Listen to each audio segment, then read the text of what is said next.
தமிழ்நாடு முதலமைச்சர் மு.க.ஸ்டாலினின் 72வது பிறந்த நாள் இன்று கொண்டாடப்படுகிறது. இதையொட்டி சென்னை OMR சாலையில் உள்ள YMCA திடலில் பிறந்தநாள் பொதுக்கூட்டம் நடைபெற்றது. இந்த நிகழ்வில் திராவிட கழக தலைவர் கி. வீரமணி, மதிமுக பொதுச் செயலாளர் வைகோ, VCக தலைவரும் சிதம்பரம் நாடாளுமன்ற உறுப்பினருமான முனைவர் தொல் திருமாவளவன், தமிழ்நாடு காங்கிரஸ் கமிட்டி தலைவர் செல்வ பெருந்தகை, மார்க்சிஸ்ட் கம்யூனிஸ்ட் கட்சியின் மாநில செயலாளர் சண்முகம், இந்திய கம்யூனிஸ்ட் கட்சியின் மாநில செயலாளர் முத்தரசன், தமிழக வாழ்வுரிமை கட்சி தலைவர் வேல்முருகன், ஈஸ்வரன், காதர் மொய்தீன், ஜவாஹிருல்லா, கருணாஸ், எர்ணாவூர் நாராயணன் உள்ளிட்டோர் கலந்து கொண்டனர். இந்த நிகழ்ச்சியில் பேசிய முதலமைச்சர் மு.க.ஸ்டாலின், தமிழ்நாடு அனைத்து துறைகளிலும் உயர்ந்து நிற்கிறது என்றும் இதற்கு முக்கிய காரணம் கல்விதான் என்றும் இதை உணர்ந்து கொண்ட பாஜக அரசு தேசிய கல்விக் கொள்கையை கொண்டு வந்து தமிழ்நாட்டின் கல்வி வளர்ச்சியை தடுக்கிறது என்று விமர்சித்தார். தொடர்ந்து பேசிய அவர், கொடிய சக்திகளிடம் இருந்து தமிழ்நாட்டை காக்க உருவாக்கியதுதான் திமுக கூட்டணி என்றும் இந்த கூட்டணியில் குழப்பம் ஏற்படும் என காத்திருப்பவர்களுக்கு ஏமாற்றம் மட்டுமே மிஞ்சும் என்றும் தெரிவித்தார். என்னை சந்திக்கிறவங்க உங்க வெற்றிக்கு என்ன அடிப்படைன்னு கேட்டா, எங்களுடைய தோழமை உணர்வுதான் எல்லா இடத்திலையும் மறக்காம நான் பதிவு செய்கிறவன். நான் ஏன் தமிழ்நாடு சட்டமன்றத்தில் கூட பதிவு செஞ்சிருக்கிறேன். ஊடக நண்பர்களுக்கும் எதிர்கட்சியினருக்கும் நான் சொல்லிக்கொள்ள விரும்புவது, கருத்தியல் கூட்டணி அமைச்சிருக்கக்கூடிய எங்களுக்குள்ள கருத்து மாறுதல் வரும், ஆனால் விரிசல் வராது. எங்களுடைய ஒற்றுமையை பார்த்து எரிச்சலோடு இதுல விரிசல் வருமானு சில எதிர்பார்த்துக்கிட்டு இருக்கலாம். அவங்களுக்கு நான் சொல்லிக்கொள்ள விரும்புவது, உங்களுடைய ஆசையில தான் மண் விடுமை தவிர எங்கள் கூட்டணியில் விரிசல் விழாது. தோழமை கட்சி தலைவர்களே, என்னை முதலமைச்சர் நாற்காலியில் உட்கார வச்சவங்க நீங்க. உங்களை எப்பவும் என்னோட இதய நாற்காலியில் நான் உட்கார வச்சிருக்கிறேன். நான் உங்களுக்கு உறுதியோடு சொல்லிக்கொள்ள விரும்புகிறேன், நம்முடைய ஒற்றுமைதான் தமிழ்நாட்டை காப்பாற்றி இருக்கு, தமிழை காப்பாற்றி இருக்கு, சமூக நீதியை காப்பாற்றி இருக்கு, சகோதரத்துவத்தை காப்பாற்றி இருக்கு, ஒற்றுமையை காப்பாற்றி இருக்கு, ஏன் ஒட்டுமொத்த இந்தியாவையே காப்பாற்றி இருக்கு. நீங்க கொஞ்சம் சிந்திச்சு பாருங்க. 2021 தப்பி தவறி அதிமுக பாஜக கூட்டணி ஆட்சி பொறுப்புக்கு வந்திருந்தா இன்று தமிழ்நாடு தரைமட்டத்திற்கு போயிருக்கும். தமிழ்நாட்டோட அத்தனை உரிமைகளும் அதிமுக என்கிற கொத்தடிமைகளால அடகு வைக்கப்பட்டிருக்கும். அதிமுகவை மிரட்டி பணிய வச்சு அவங்க கட்சியையும் தமிழ்நாட்டையும் கவலைகரம் செஞ்சிருக்கக்கூடிய வகையில் நடந்திருக்கும் பாஜக. இந்த கொடிய சக்திகள்கிட்ட இருந்து தமிழ்நாட்டை மீட்க கூட்டணி, நம்ம மதச்சார்பற்ற முற்போக்கு கூட்டணி, இன்றைக்கு இந்தியாவுக்கு வழிகாட்டுகிற கூட்டணியும் நம்ம கூட்டணி தான். தமிழ்நாட்டை மற்ற மாநில மக்கள் எல்லாம் வியந்து பார்க்கிற வகையில திராவிட மாடல் ஆட்சியை சிறப்பா நடத்திக்கிட்டு வரோம். இத ஒன்றிய அரசு பாஜகவால் தாங்கிக் கொள்ள முடியல. நம்ம மாநிலத்துக்கான எந்த நன்மையும் செய்யறது கிடையாது.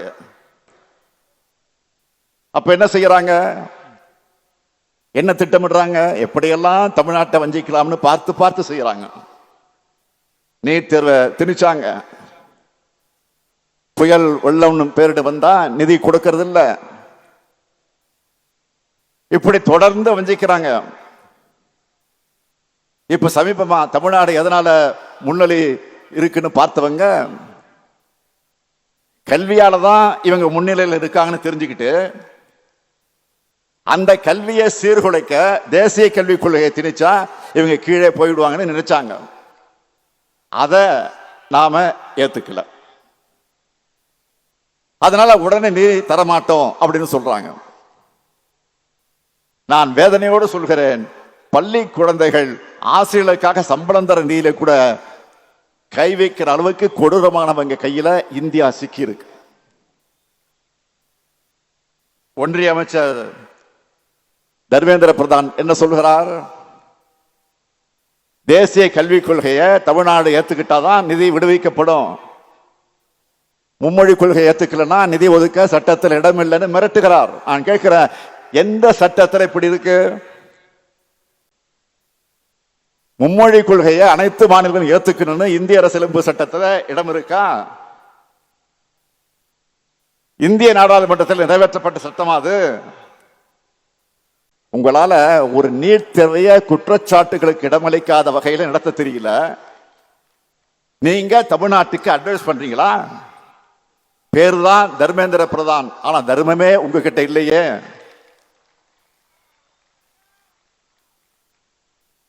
நம்ம குழந்தைகளுடைய கல்வி கனவை சிதைக்கிற காரியத்தை தர்மேந்திர பிரதான் செய்ய, அதை கண்டிக்காம தடுத்து நிறுத்தாம மாண்புமிகு பிரதமர் மோடி வேடிக்கை பார்க்கிறார். இதுதான் பிரதமருக்கு அழகா? மாண்புமிகு பிரதமர் அவர்களே, இந்திய எங்க மேல திணிக்காதீங்க. எங்களுக்கு தாய்மொழியான தமிழும் உலகத்தோட தொடர்பு கொள்ள ஆங்கிலமும் போதும். தேவைப்பட்டா இந்தி என்ன கிரேக்கம் லத்தீன் மொழிகளை கூட அறிவியல் தொழில்நுட்பம் மூலமாக கத்துக்க போறோம். இன்றைக்கு தமிழ்நாடு இப்படி வளர்ந்திருக்க காரணம் நாம தேர்ந்தெடுத்த இருமொழி கொள்கை பாதை. இந்த செய்திகள் எல்லாம் எடுத்து சொல்லி நான் முரசொலியில ஒரு கட்டுரை எழுதினேன். அதை நான் ட்வீட் போட்டா எனக்கு பதில்கள் எல்லாம் எப்படி வருது? வடமாநிலத்தை சார்ந்த பலரும் நம்மோட நியாயத்தை புரிஞ்சு அதுக்காக நமக்கு ஆதரவு அடிப்படையில் அந்த கருத்தை போட்டிருக்கிறாங்க, ஆதரவோடு பேசுறாங்க. பிரீத்தி என்பவருடைய ட்வீட் என்ன தெரியுமா? தமிழ்நாடு முதலமைச்சர் சொல்றது சரிதான். அவை என்பவர் கதை மொழியை பேசவோ புரிஞ்சுக்கவோ முடியல, இந்தி திணிப்பை தடுங்கன்னு எழுதியிருக்கிறார். இப்படி ஏராளமான பேர் இந்தி மொழியை திணிப்பால தங்களுடைய தாய்மொழிகள் எப்படி பாதிக்கப்பட்டிருக்குன்னு எழுதியிருக்காங்க. இப்படி எல்லாத்துக்கும் முன்னோடியாகவும் எல்லாருக்கும் வழிகாட்டியாகவும் இருக்கிறது தான் நம்முடைய தமிழ்நாடு. எங்களை என்ன மிரட்டினாலும் உங்களால இந்தி மொழியை திணிக்க முடியாது. மிரட்டினா அஞ்சு நடுங்கி கூழக்கு மொழி போடுறதுக்கு அதிமுக நினைச்சீங்களா? இது திமுக. மிரட்டுனா அடங்கி போறவங்க இல்ல, அடக்க நினைக்கிறவங்கள அடங்கி போக வைக்கிறவங்க நாங்க.